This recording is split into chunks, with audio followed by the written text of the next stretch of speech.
Senator Ted Cruz, thank you so much for taking the time to sit down with RedState. We had just a few questions that we'd like to ask you. We're at a campaign event here in Nashville, Tennessee, on your 45th birthday. So we thank you for taking the time, not only out of your campaign schedule, but out of your birthday schedule, to talk with us here at RedState. I have just a few questions that I'd like to ask you. Sure. This morning at RedState, one of our writers, Caleb Howell, wrote about the fact that the media refers to every issue that the two Republican frontrunners, you and Donald Trump, bring up as fear-mongering or the politics of fear. President Obama, this is one of his favorite lines. Do you think that Americans are fearful, or that either you or Donald Trump are stirring up fear? Oh, listen, the media are continuing to do what they always do, which is acting as the gatekeepers and protectors of President Obama and the Washington establishment. There are reasons to be afraid. Radical Islamic terrorism is on the rise across the globe, and it's the direct consequence of the weakness and appeasement of the Obama-Clinton foreign policy. Now, there's an answer to fear. It is to acknowledge your enemy, and then it is to rely on the strength of America to defeat your enemy. For the next year, it's going to be a dangerous time because we have a president, we have a commander-in-chief who is not protecting this nation. And the number one job of the president is to keep America safe. And so I think people are afraid, but they're mad that the president is violating a sacred trust. He's violating an obligation he has to keep every American safe, to keep our kids safe, to protect our rights. He's not doing any of that. And I think it is that frustration with the betrayal from Washington that is fueling the passion and energy we're seeing for a real change, to get back to a president who honors that sacred trust. One of the things that Rush Limbaugh has talked about for many years is the fact that one of the things that turns people off about liberals is that they're unhappy people.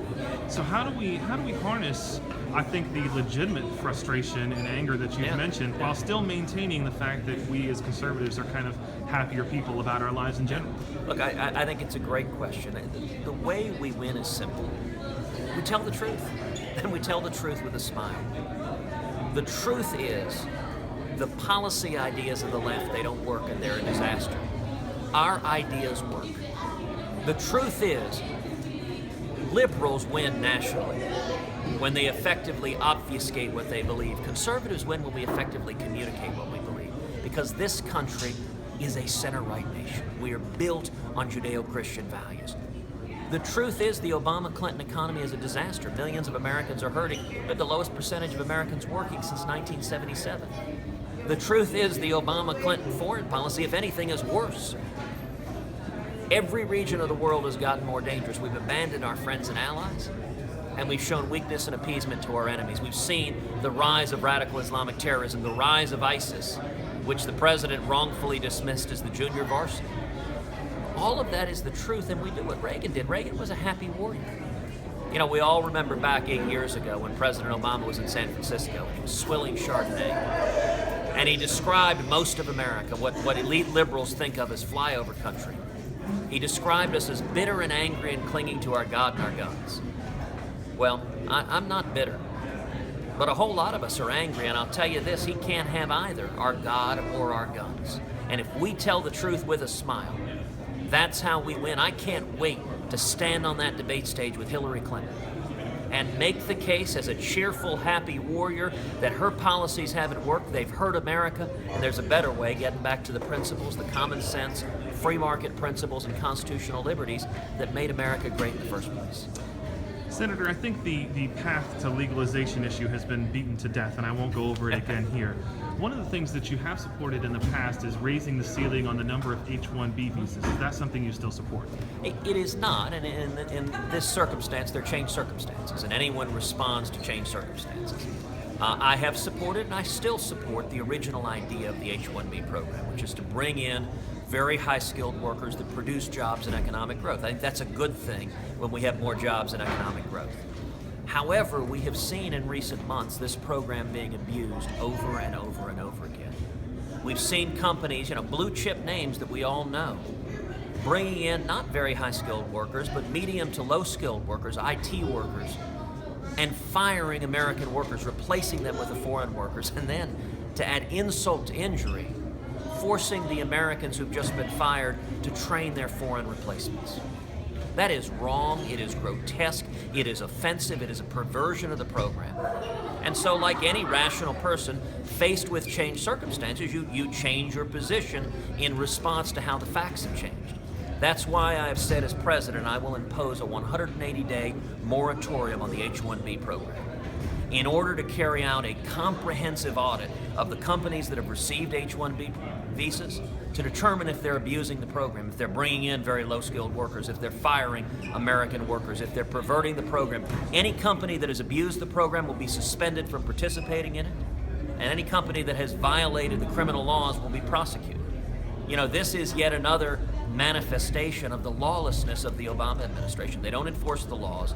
The president decrees illegal and unconstitutional executive amnesty, but he's also lawless with big companies that are abusing the H-1B program.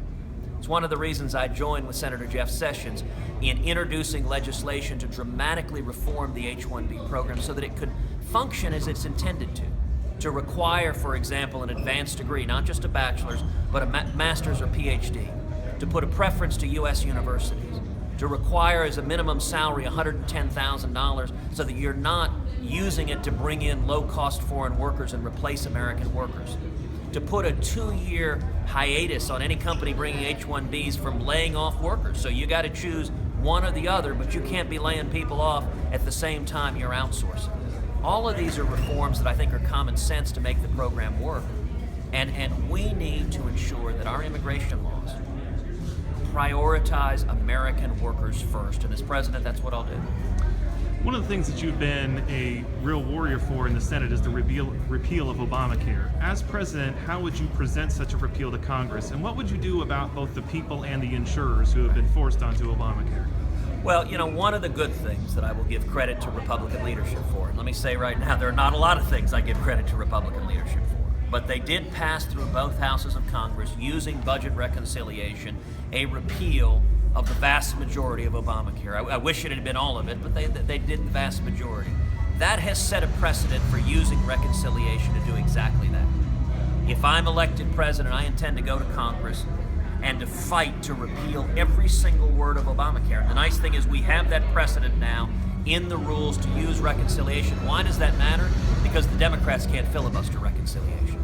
It means if we maintain majorities in the House and Senate, that we have the votes to repeal it, and there's nothing the Democrats can do to stop it. Once we repeal it, everyone recognizes we need common sense health care reform. I think health care reform should follow the principles of expanding competition in the marketplace, empowering patients and consumers, and disempowering government from getting in between us and our doctors. And I think there are 3 specific reforms that reflect those principles. Number 1, we should allow people to purchase insurance across state lines. That'll create a true 50-state national marketplace.